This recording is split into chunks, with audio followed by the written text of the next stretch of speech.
Hey guys, I am John Carrick, author of Legacy of a Mad Scientist and The Legend of Ashley Fox. Today we are looking at Rocket Girl number 3 from Image Comics by Brendan Montclair and Amy Reeder. This is some of the best animation work in a comic book that I've seen in a long time. This is a cartoon. This is everything I love about comics. I'm not in love with all the characters, but this issue is better than the last one. I love her green eyes.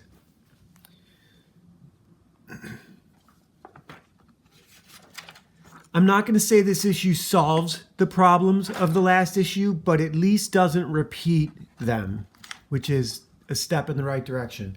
Again, I wish these had come out more quickly, back to back to back, which is really what has delayed my comic book career. I didn't feel like I could do it until I could have 6 issues stacked up. And that was beyond my reach as an artist-writer. I'm a novelist. But I am working on comics with a friend of mine, and it is fun. And I'm doing some single-page panels and some sequential work that I am proud of. It's not going to be 500 pages of comics over my lifetime, but we get what we get. This is Detective Ciccione. Ciccone, I believe is how his name is spelled. He is interrogating Dae-Young Johansson in an interrogation room in a New York police department. He's given her a burger, and he explained to her that Annie, who is the pink-haired girl, and Ryder, who is the black girl, have kept her jetpack as it was their property, and it had the Quantum Mechanics logo on it, which is their company. So she, of course, freaks out about that. That's what this panel is. She does look a lot like Melanie Mack, doesn't she? She really does. So she is mad that they have claimed her property as theirs. But if they didn't, the police would have entered it into evidence, and it would be locked up in the evidence locker. So Dae-Young should know this as a teen police officer. But what we're getting is the young, I've been robbed reaction. So there is some parts where her character is not consistent, but it's consistent with her age. And God, what a great panel. What a great panel.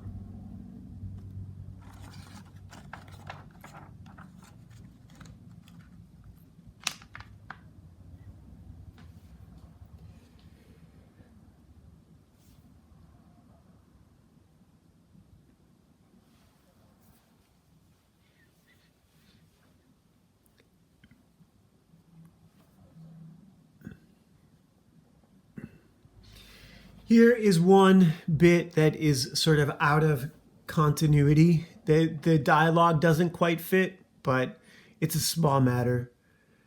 This is really cool, though. She smashes out the window. And if you guys are watching what's going on, this is great. This is a great reveal when I turn the page. I really liked this. This was really well done.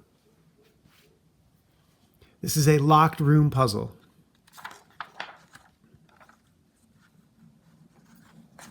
I love this 2-page spread across the top. Isn't that genius? Can you guys see that? I hope so. Let me adjust the glare here a little bit. Isn't that awesome? She is like stretched out across the top of the table there.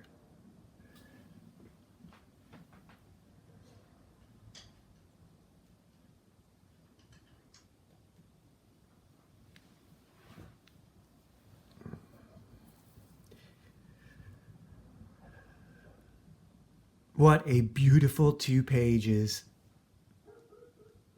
That is just fantastic.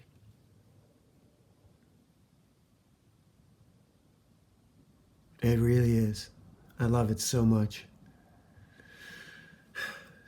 This comic is great. Parkour through the police station. What's not to love? What is not to love about that?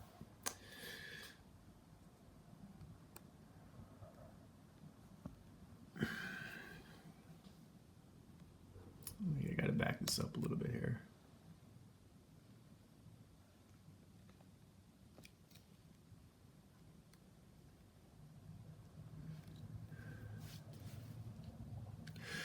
So we do get a cut after Dae-young escapes the New York Police Department in 1986 and watches the news about herself.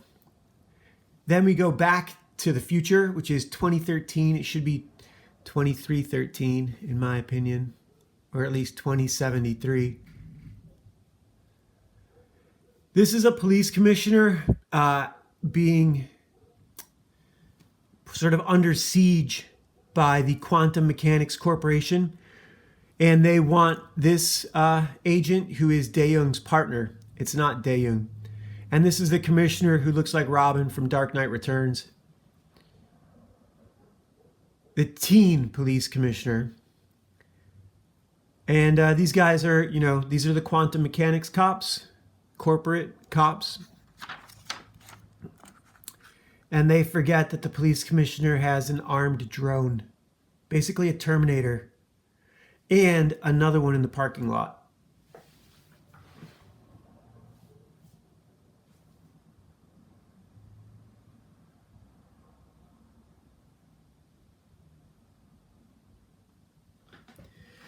This is good comic booking. This would be a great cartoon. This would be a great cartoon. I could forgive the 2 minutes of bad stuff in the second issue or episode because there's so much good stuff in this one. I want to see this as a cartoon. If I had a cartoon studio, if I had the money, if.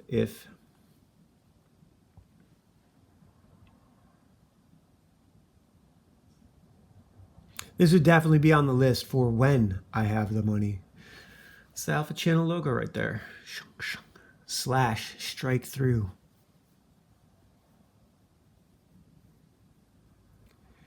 So this is Dae-young sneaking into the quantum portal where she is going to go back in time to stop what she considers to be a crime, but what the quantum mechanics company believes is necessary. Again, this is sort of the Cyberdyne Skynet T800 loop where the T800 going back in time creates Cyberdyne systems.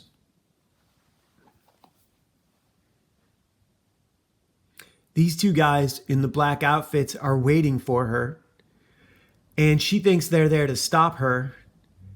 And for some reason, they're going to handcuff her. And she tries her little trick that she did with the New York cops, the Michael Jai White and the blonde guy with the mustache, if you guys remember in the first issue. She tries that trick again, but it does not work. And one of them clubs her across the helmet. So this is a great couple pages. This is a cartoon. Every panel looks like the characters are in motion. It's not an easy thing to do, especially when most people stand still to deliver dialogue, especially on television. Whereas in a comic book, you've got to have them moving while they're delivering their dialogue. That's why Spider-Man's always talking while he fights. So these guys knock her out and throw her into the quantum tube anyhow, which I don't really get. If they were there to make sure she goes through, all they had to do was stand aside. All they had to do was hide and not be seen. But this gives us 2 pages of drama, right? 3 pages of drama. So this comic is a little bit guilty of that. This comic is a little bit guilty of drama for drama's sake and not having a clear goal for the protagonist. I'm not sure what Dae-young's job is in the past. It's not exactly crystal clear. It really isn't. She's not looking for anyone specific. She's not the T-800 looking for Sarah Connor, Anyhow, here she climbs back up to Annie and Ryder's apartment on whatever floor it is. It's probably not the 11th floor. It's probably like the 4th or 5th. I don't know. It looks pretty high compared to these other buildings. And she climbs up Conan style and grabs Goofball's piano tie while he's singing the final countdown like Job in Arrested Development.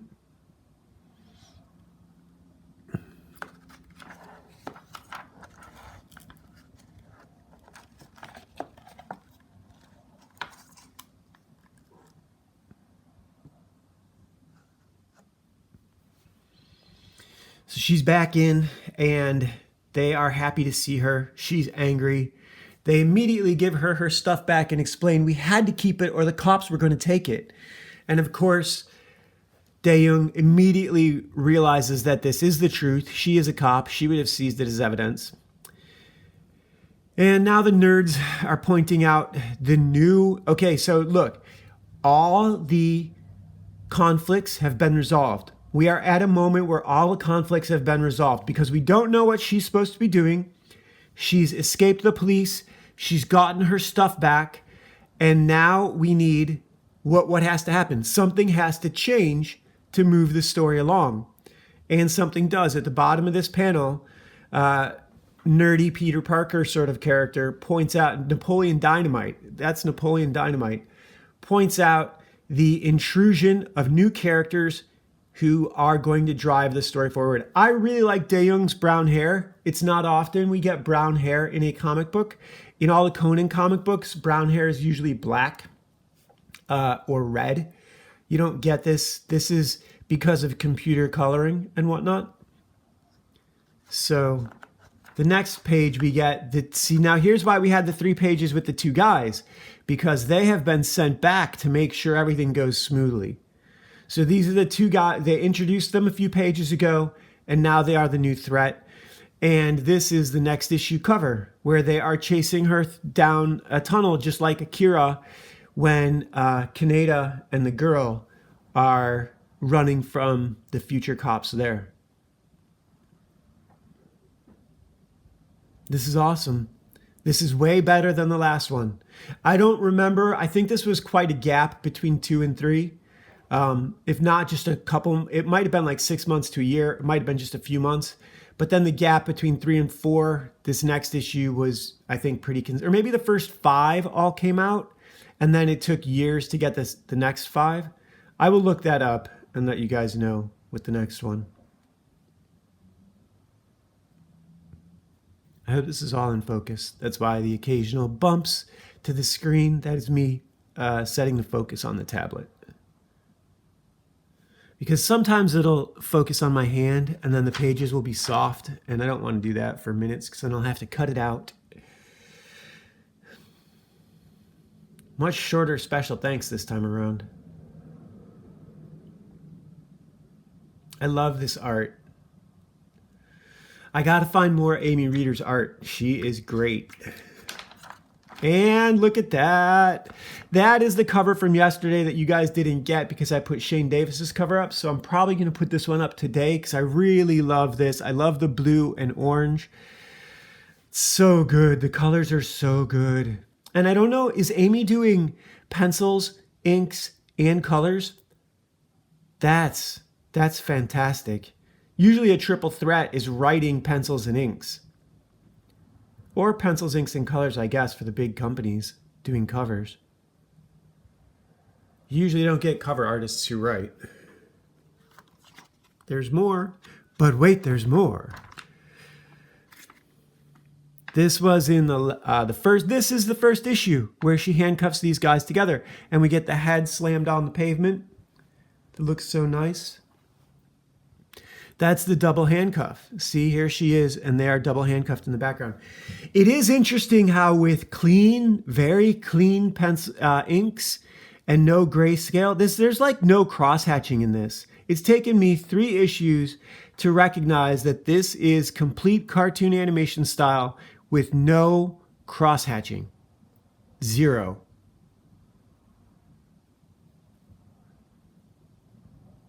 Wow.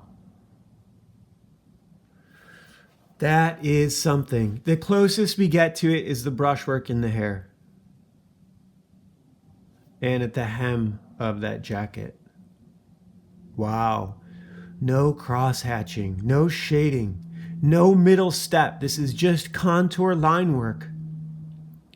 No, there's some shadows, but no shading. There's blacks. This is unique. This is really unique.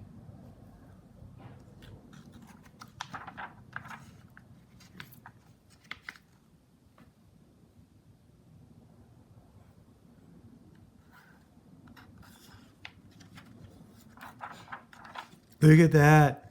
Isn't that sick? So that's this cover.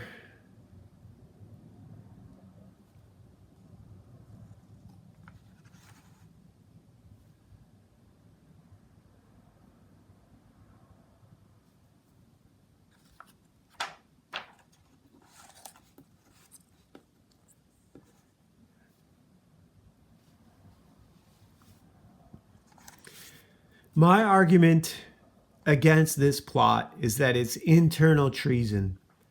And those stories, in my humble opinion, are the hardest to do right. It's really easy to do a very scary bad guy. It's much easier to do Thulsa Doom or Darth Vader, who happen to both be played by the same actor, James Earl Jones. It's much easier to do that than it is to do a comet, or treason. Treason is the hardest story to do right. Treason never feels good when it's over, because the whole story is you can't trust your friends. And that sucks. That's not a good story. That's not a fun ride. All right, let's do the next bit. Hey guys. So today we were looking at Rocket Girl number 3. I really loved this comic. This is not the best of the series, but it's in a tight competition with number 1. I'm just sitting here looking at it and not showing it to you guys. This is the end.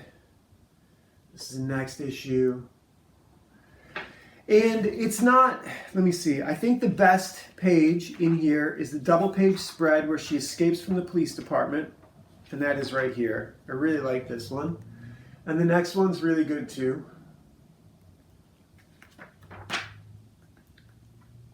No cross-hatching, anime, cartoon style. Great comic book. Today's episode is brought to you guys by Legacy of a Mad Scientist and The Legend of Ashley Fox, my novels about Ashley and her brother Jeff, who go on the run from corrupt government agents when her parents get targeted for termination because they have government secrets that the government does not like them having. So that's my story about the future. We have a comic book, Ashley Fox Ninja Babysitter. This is The Last Valkyrie, where issue number 6 in a 6-issue limited series where Ashley meets Valeria, a Valkyrie, who explains to her that when you die rescuing a child, you get promoted to being an angel. And as an angel, you have to go on and fight all these demons. So no rest just because you're dead. And we have today's conflicted card. This is deck number 3, the 6 of diamonds. Today's card is kind of weird.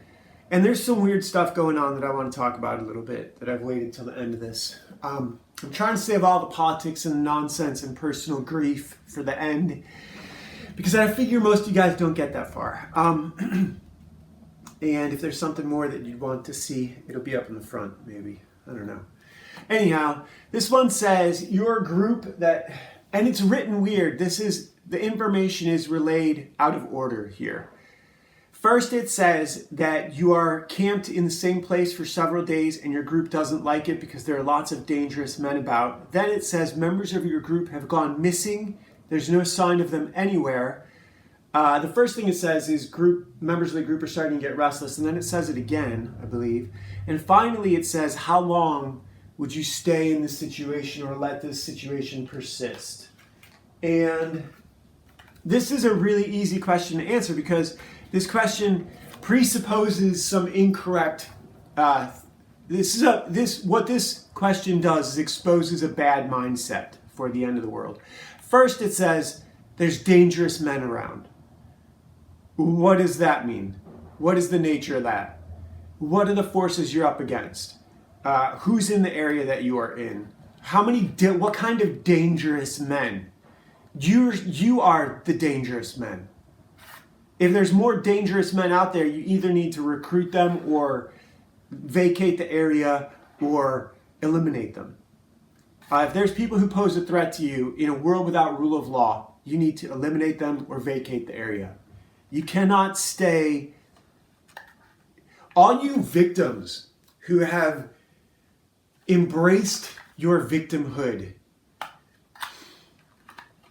If the end of the world happens, you're all in a lot of trouble. God knows I would be. Being a victim is bad. Be resourceful. Become anti-fragile.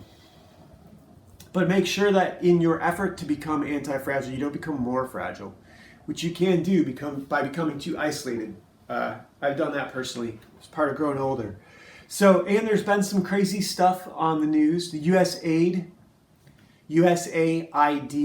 being shut down, a CIA front, $50 billion a year budget. That's interesting. Trump is doing a lot of good stuff this time around. He really is. The second time when he got robbed, the first time when he was owned by the deep state, I lost absolutely all respect for the guy. The fact that he did not see that coming, the fact that he didn't know what he was up against, and he's supposed to be this great guy who doesn't drink and has all these billion-dollar businesses, and he didn't know what he was up against. I'm a nobody, and I can see it. So I was really disappointed. The whole Q thing was cringe. I hate even using that word, but it's the only way to describe it. Q was Gen X. Q is Gen X. And that's embarrassing. That's embarrassing. My generation, myself included, really hasn't accomplished much, has it? I've got 3 novels out, and it took literally everything. It took everything from me to do it. It really has. I'm almost done with I have 2 out. I'm almost done with the 3rd one. I will have 3 novels completed. And it wrung me dry. It really did. I wrote a great chapter last night, 1,600 words. It's kind of like 2 chapters, one 600-word chapter and then a 1,000-word chapter. But it's all one one period of time, 2 different groups of people. So, but yeah, I'm doing my work. I've given myself to my work.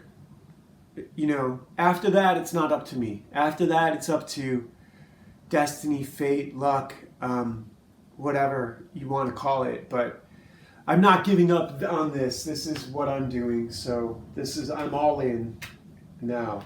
And I kind of always have been. Not kind of. There was no other path. I've tried other things and they didn't work. They didn't work anywhere near as much as this doesn't work. So this is what I'm supposed to be doing. I have to take some solace in that, you know.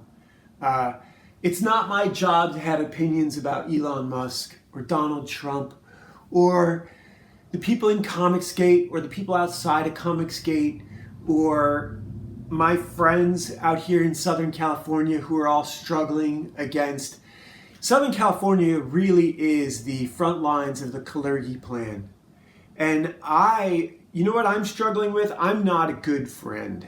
I'm really not. I don't call people and check in.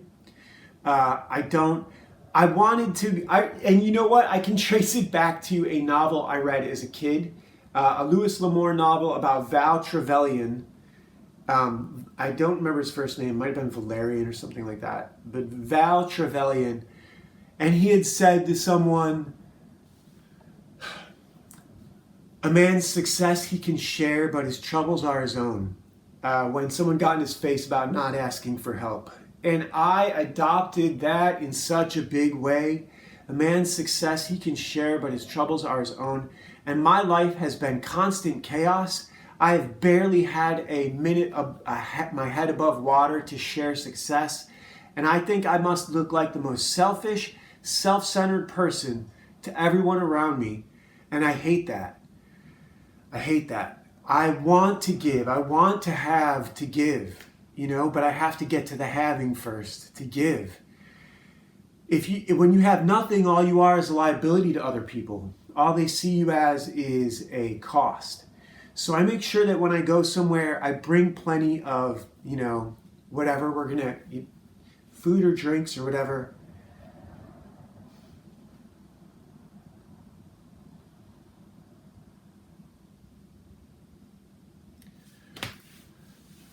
All right, see you guys tomorrow.